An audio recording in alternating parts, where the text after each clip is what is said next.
Hi, readers. It's Lori. Welcome back to my channel, Books, Ink, and Paper. And today I'm here to talk to you about my May book haul. I'm done. I'm certain I'm done.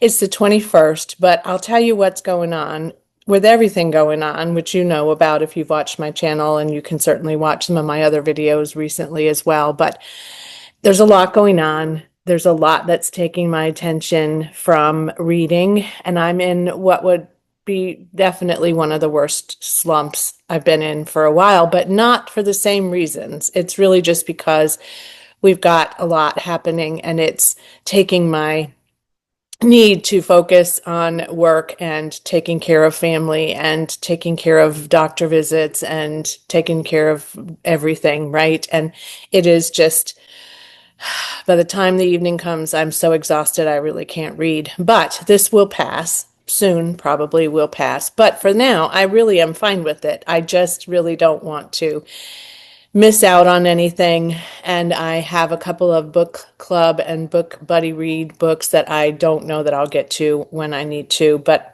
it is what it is. I'm just going to accept that. So the slump might be fixed by reading some slightly easy to read romance or something, just to kind of cleanse my palate from what I am reading. And we'll see. I might try that.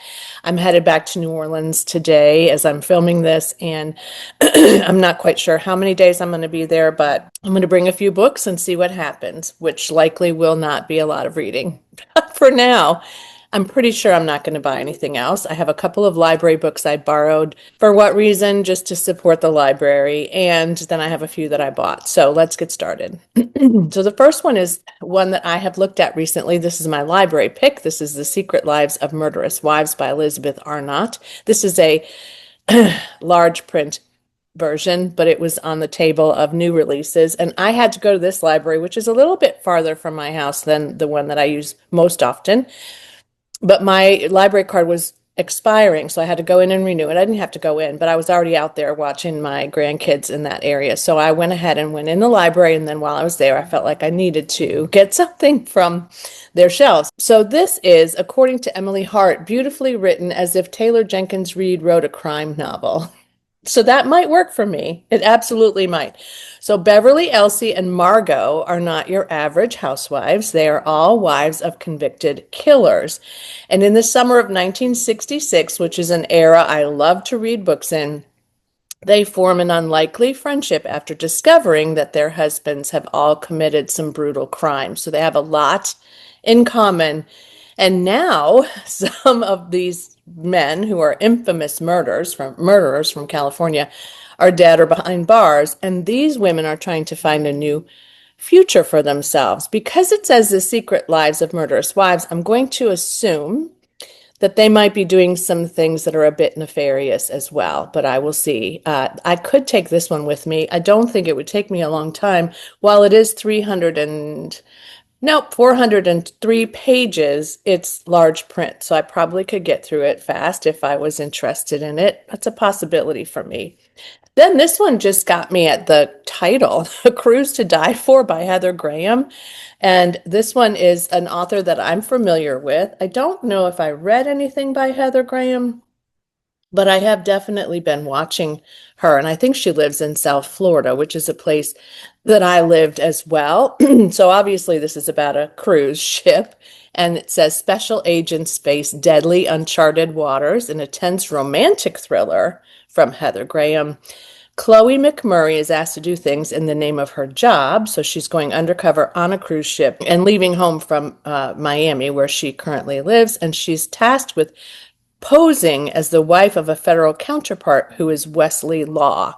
I'm assuming that's where the romance is going to be, but they're investigating a string of murders and suicides across the states, and they think that there are people here that will be part of that experience, and they want to prosecute them and, arrest them, prosecute them, and carry on. So it's a possibility for me. I just grabbed it because I hadn't really heard of it, and I thought it might be fun, and it's fairly new. So this one is 326 pages, and I don't read a lot of romance slash murder slash police procedural books, but it might be fun. You never know. So let's talk about what I bought in the month. Again, I didn't buy as many as usual. I bought 4 books this month. The first one was my Book of the Month Club pick, although it didn't come first. It was delayed again, but this is Good Joy, Bad Joy by Mickey Brammer. In my most anticipated reads video, I told you this one made me squeal. I was so excited that this was coming out, and I had read another Mickey Bremer before, and it was just one of my favorites of all time. And so this was a must. And this is about Joy, who goes to help her friend who is ill. She's got, I think, cancer. And so she has gone to take care of Hazel. She only has months left to live. And she's determined to live a little bit more boldly because she realizes, as her friend is dying, that that's an important part of her life, is to look back and say, wow, you lived a good life, and maybe you did some things that you had never thought you would do. So she sets out to be both a good friend to her friend Hazel and help her through this journey to transition to death, but also Joy is going to go and have some fun. She's going to party, I guess. And so I think this might be really interesting. And I really loved Mickey Brammer's first book, which was, The Collected Stories of Clover. Sorry, my brain is overwhelmed these days, but I would like to get to this one at some point, and I really liked that author. So that was my May Book of the Month Club pick. Then, because it was Zombie-thon, I bought this, World War Z from Max Brooks, and this is an oral history of the zombie war, but it is actually, I know you're surprised when I say this, fiction.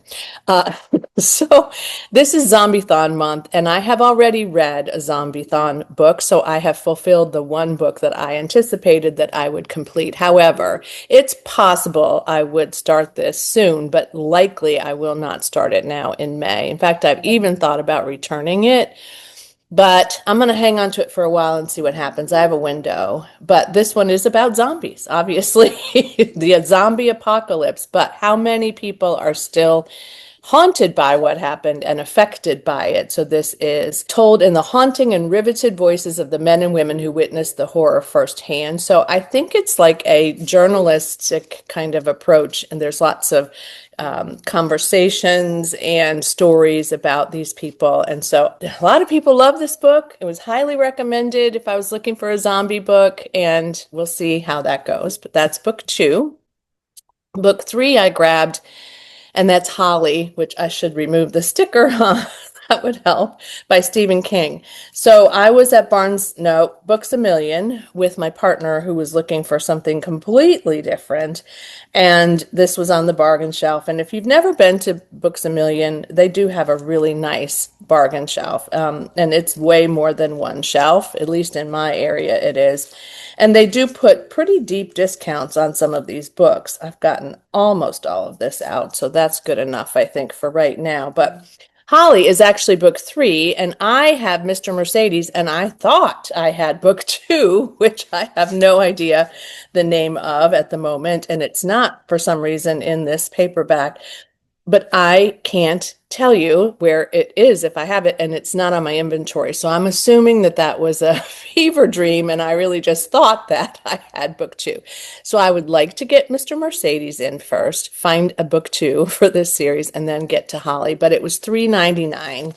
So I couldn't resist it, and I think I had cash, so it was just super easy to get. And I have heard a lot of great things about this series. I've heard a lot of great things about the character Holly, so I would like to get to this. So this is Penny Dahl. I don't want to read too much, but this is the Finders Keepers Detective Agency, and they're hoping for help in locating her missing daughter, Bonnie. So Holly is reluctant to accept the case.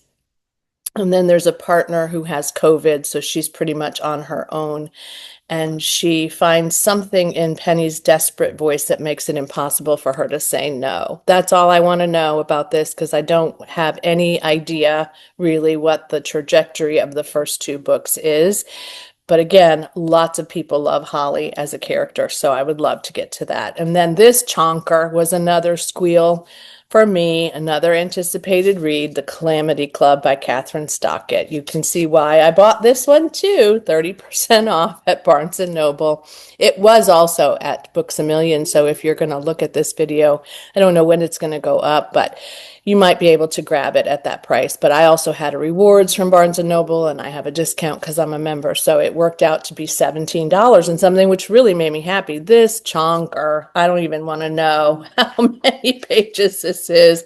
I guess when you don't write a book for a really long time, you really give it your all. 638 pages, I think. Holy cow.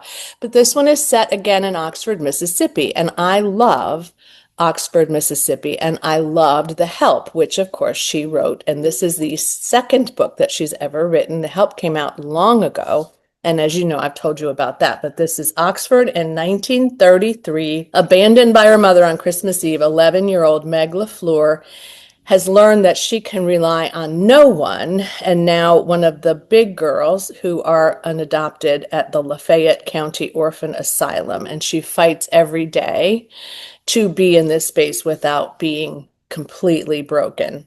And Bertie Calhoun, who's unmarried and outspoken, comes to Oxford to find her socialite sister and to help with the family she's left behind. And as the Depression steps in, which is an era I do like to read novels that are set in that space, Bertie discovers her sister's seemingly charmed life is a tapestry of lies. I don't want to go any farther because I don't want to know what happens. When I was thinking about getting this, I said to my partner, what if it's not good, right? Because sometimes an author writes a book that you absolutely love, and years and years and years later, you come back and you're like, oh, I just don't know that that's going to work for me, or it doesn't work for you, right? It's just not what you expected. And she said, well, it's your decision. You'll figure out a way to decide. And I think what ended up making me decide was that I don't have to keep it, don't have to finish it, but also I have a pretty good sense based on the ratings that I've seen and how many people have already read this on Goodreads. I think it was like 6,988 reviews. And she was at like a 4.20 or something. I mean, it's clearly well loved. And I saw some of the people who have read it already ahead of time. I knew a few of them. I have lots of friends that are listed as wanting to read this as well. So I think this will be a great one. And I mean, I haven't heard anything negative about it. So I didn't see any reason why I shouldn't say yes to this one, even though, even for big book summer, this one is huge. This is like, whew. Anyway, I'm glad I got it. It's a beautiful cover. I love the birds and all of the flowers. And thank you, Catherine Stockett, for putting this out. Even though it took a really long time, I'm still going to honor your beautiful piece of work in The Help and hope that this one is as good, if not better. All right, so that's it. So now you know what I've hauled in the month of May, and let me know what you've gotten in the month of May. You may need to do that later than I have today because you're still shopping, but there was a lot that was out this month, and there were a lot that I really thought about grabbing when I was in the store, but I was trying to be really careful about that. I don't have as much room on my shelves as I would like, and I'm still kind of trying to get, some things on Pango sold and those kinds of things, but also just figure out what I'm not going to read and what I have read, but I'm not going to reread so I can make some space for these beautiful books, right? So again, let me know if you've read any of these already as ARCs, if you have a connection to any of these in any way, if you like these authors, anything you want me to know, you know the drill. So I don't need to tell you anything else except to say thank you for watching. Thank you for your support. And as always, happy reading. Bye.